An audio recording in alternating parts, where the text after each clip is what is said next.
Pakistan and South Africa can capitalize on this by collaborating to develop halal supply chain and focusing on exporting halal food, meats, and dairy products as well.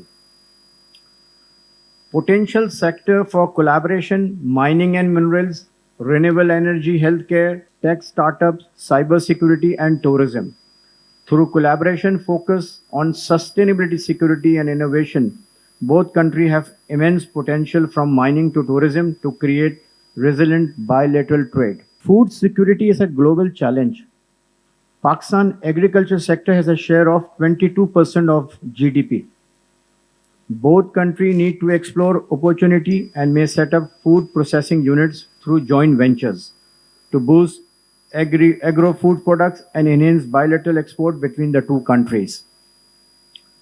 South African entrepreneurs should exploit Pakistan's strategic location, which is a gateway to Central Asian markets, and may explore existing opportunity under SIFC and CPAC, which are the key driver for regional economic transformation. Participation in each other trade fair and exhibition would be a great opportunity for the business community of both countries to explore new trade avenues to develop and diversify existing trade. We look forward to hearing your valuable insight on how the Pakistan Southern Africa Trade Federation (PSATF) can bridge the gap between Pakistan and Africa to enhance trade and export volumes. In conclusion, I sincerely thank you for visiting the Karachi Chamber and look forward to strengthening our bilateral ties and taking the economic integration agenda to the next level. Thank you, sir.